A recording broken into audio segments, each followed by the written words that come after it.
boy. Yo, just chill, boy. It seems like 6ix9ine's snitching and dissing caught up with him, and he's now in serious trouble. What's going on? It's your boy King, back with another video. Now, 6ix9ine has made enemies all over the place, putting himself in danger from all sides because of how many people he's offended, ratting them out. The people he got locked up for a lifetime because of his snitching want revenge. Let's dig deep into the status of 6ix9ine. Trust me, you want to see this. But first, go ahead and do me a favor and like this video and subscribe to the channel. Kashi, but what does it feel to be the richest rat in the world? I mean, it feels pretty good. I mean, I put a lot of bad people away. I saved the world. Now, to fully understand everyone who has beef with him, you have to understand the crimes and offenses that 6ix9ine has done, which would take a lot of time to explain every single one. So we're just gonna boil it down for you to the key elements that are eventually gonna lead to them getting revenge. He snitched to get out of trouble for all the crimes he did with the 9 Treys when he was a part of them. If there is a street code, right? If there is a street code and there's something so-called as loyalty and everything and no snitching and all of that, I get it, right? That's one group that wants revenge. He can't expect to snitch on a whole group of the most notorious high-level dangerous people and expect to get away with it. I mean, come on. 6ix9ine's serious convictions with the law, not just the 2018 offenses that we'll be talking about in a bit. He has gone and done things like assault, allegations with a 13-year-old kid. Yeah, a kid. Come on, 6ix9ine, you're better than that. Of course, we're not gonna go into detail on that one, but continuing on, driving without a license, an altercation with a cop, and so on and so forth. The only reason he's not locked up serving life right now in regards to those specific crimes is luck and plea deals. He took lesser punishments by admitting to crimes, or the crimes he was accused of were dismissed of certain people not testifying against him, and yeah, how can I forget? Snitching. Then there is his troll side that disses every dangerous rapper that can be named, which he uses to try and build himself up into a hardcore guy. But in truth, all he's doing is writing himself a one-way ticket to heaven. Even before his infamous incident, he was widely regarded as a troll by everyone that matters. He would literally go and blast everyone, make fun of anyone he felt he could get a feud with, and then feud with them for as long as he could to get attention. In short, he was acting like a child, a whiny, incessant child. But then in 2018 and 2019, he pulled the biggest trigger of his offenses. Because after having a fallout with his group, the 9 Trey Bloods, he and many of them were arrested by the FBI for various crimes. Crimes of which could have landed each of them decades in jail or even life sentences. Because he felt he had no loyalty to this group anymore, 6ix9ine decided to do the cardinal sin of rapping. He decided to snitch. Not only did he snitch, he went into court and testified against his fellow 9 Trey Blood members and basically ratted out the entire organization, including name-dropping other members who weren't arrested. His reward for this was pretty much about 20 months in jail, and then he got out early because of the pandemic. I snitched, I ratted, but who was I supposed to be loyal to? To which he then served some house arrest before being let loose to make music and be a troll again. So when you pile all that together, you can see why a lot of people hate 6ix9ine for a bunch of different reasons. It's not just that he's a jerk, it's that he'll commit crimes and then do whatever it takes to get out of serious punishment for them. If you don't got this watch right here, you a little boy to me. I'll kiss you on your forehead. You a little boy. Including ratting out others who were loyal to him once upon a time, but not anymore. The seriousness of the 9 Trey Bloods and why 6ix9ine will be watching his back for his entire life. What's up?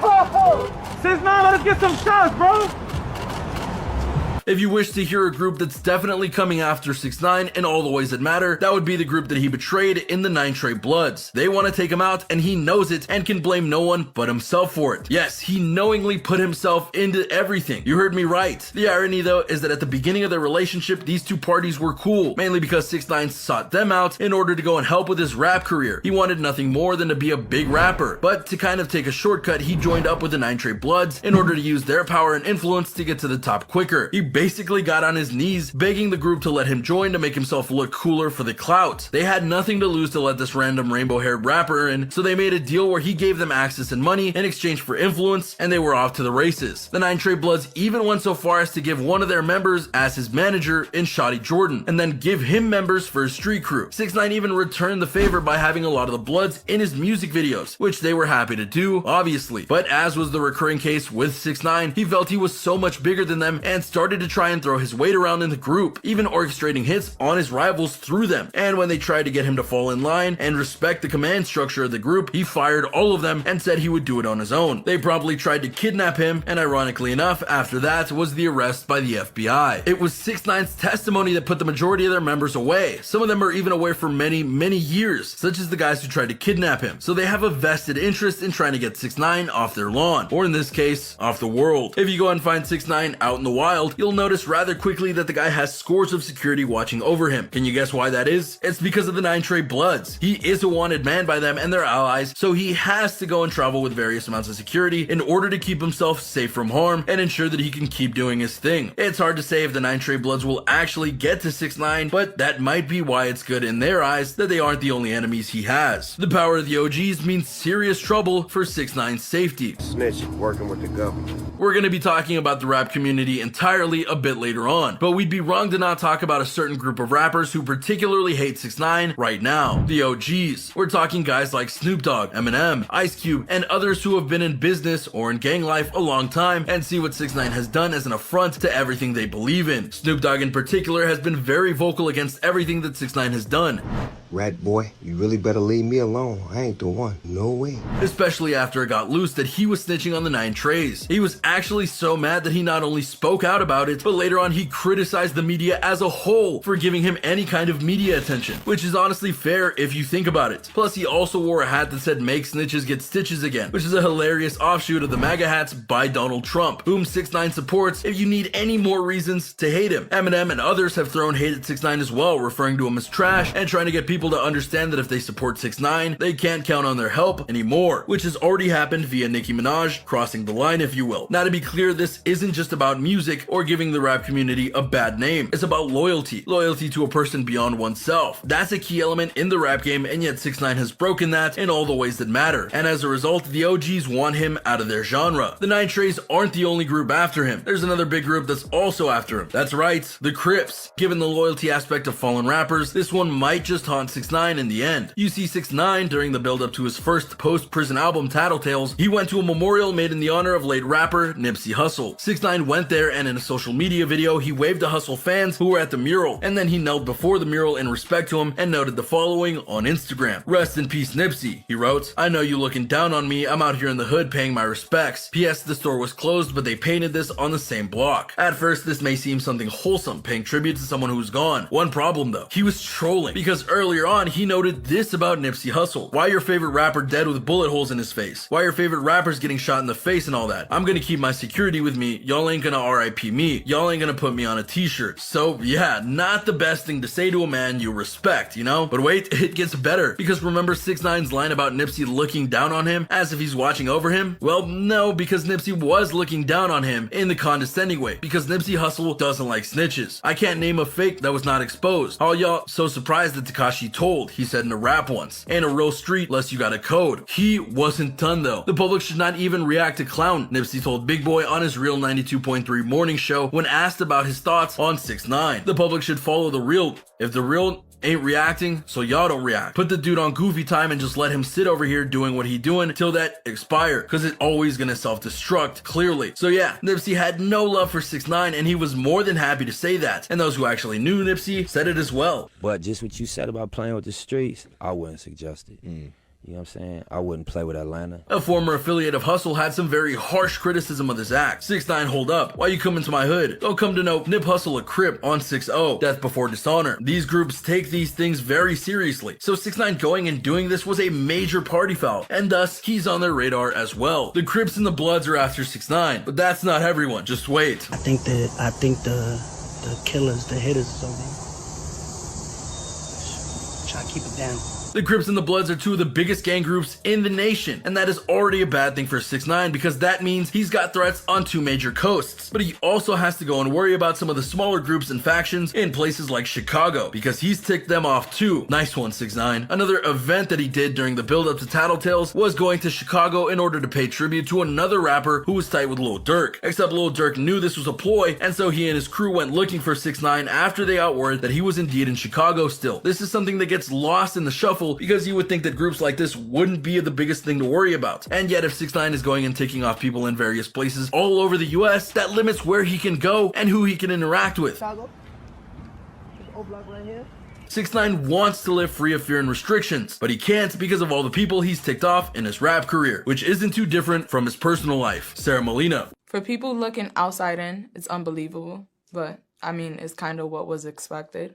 We wish we could say that 6ix9ine was just a jerk in how he treats people outside of his inner circle, but as Sarah Molina will happily testify to, that's not the case one bit, because their relationship together was fraught with trouble from almost the word go, and as a result the two had a very big split that resulted in Sarah doing everything she can to keep their daughter away from him. We won't list all the things he's allegedly done to her, but we can characterize it as many forms of abuse, so you can see why she wants to stay away from him. Plus she potentially is going to sue him for various things should certain elements and evidence fall her way, and when you add that on the other court battles that 6ix9ine is going to be having soon, that's not a good thing to look forward to. Sarah even was a part of a documentary about 6ix9ine, and not how in the beginning when he didn't have fame, he was a good guy, one that always made her laugh, but then when he started to shift towards wanting fame and power, he changed everything about him to the point where she couldn't recognize him anymore. Here we have a very personal enemy, and one who has a lot of power via her words and what she knows about Tekashi, so 6ix9ine would be wise to not push his luck with her anymore. The authorities are still after 6ix9ine to this day. Given that 6ix9ine made a deal with the FBI, you might be a little surprised that he's probably still in danger from them, but that's the thing right there. You see 6ix9ine may be free from the crimes he did for the 9 Trey Bloods because of his plea deal, but that doesn't mean he's exhumed from getting into troubles again. Plus, as a part of the plea deal, he had to plead guilty to certain charges, which means that if he goes and commits another crime, regardless of its intent or severity, it's very likely that 6ix9ine will end up in jail for many years to come. Plus, if nothing else, the authorities know that he's a person of interest in several things that could be construed as illegal. So while he may have helped them out, they are no doubt keeping tabs just to make sure he doesn't step out of line again. The rap community pretty much hates 6ix9ine.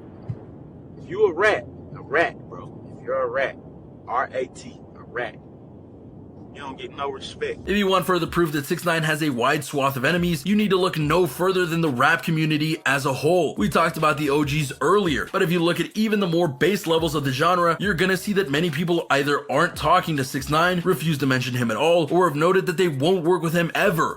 Snitching ain't the way, partner. Or ever again because of what he's done. 21 Savage, Meek Mill, Future, and YG have all lined up and said that he's basically an outcast in the genre. Remember that story about Nicki Minaj before? It was actually YG who proclaimed that because of her going and working with 6ix9ine, that he nor his associates would work with her again. And she's a big name, but they don't care because they hate 6ix9ine that much. And when you add that across multiple cities, multiple record labels, and so on and so forth, the greatest enemy to 6ix9ine might just be the rap community because they're trying to make sure he doesn't stay a part of the community for too much longer. He's even putting himself in danger. Yeah, that's right, himself. You might think we're being a little philosophical here by saying that 6ix9ine is a danger unto himself, but we're actually being a bit literal because not too long ago 6ix9ine had to go to the hospital. Why? He overdosed, but not on drugs. Ironically enough, 6ix9ine has never taken them, though he did help distribute them when he was with the 9 Trey Bloods, but rather he overdosed on diet pills and Mountain Dew. I'm just kidding about the Mountain Dew part, but apparently 6ix9ine is very self-conscious when it comes to his weight, and thus he goes to extreme lengths at times to go and lose it, which included taking too many of said diet pills and being hyped up on caffeine and such. So yeah, his body crashed and he actually spent a few days in the hospital as a result, and that was just about his weight. We know he's careless and reckless with his life in other ways, like going to parties and clubs despite the very big virus outbreak that is still going on, or continuing to troll people even though it only makes people angrier. When you add all that up, 6ix9ine might just be the biggest danger to 6ix9ine. Finally, can 6ix9ine get out of this?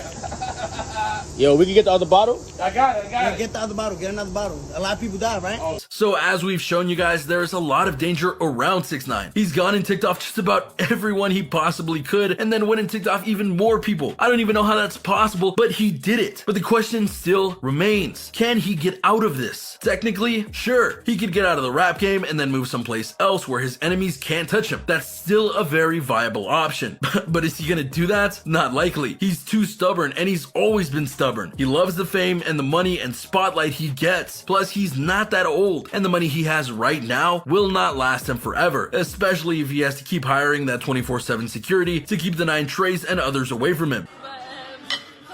Yo, someone tell Young Chop to get in here. He has options, but he won't use them, which is why more than likely, he's doomed. And with that being said, there you have it, a look at the various factions, groups, rappers, people, you name it, who are out for 6ix9ine in one form or another. Can you believe all the enemies that 6ix9ine has made over the years? Go ahead and leave your thoughts in the comments down below. Be sure to subscribe. I'm King Trending, and I'll see you next time on the channel.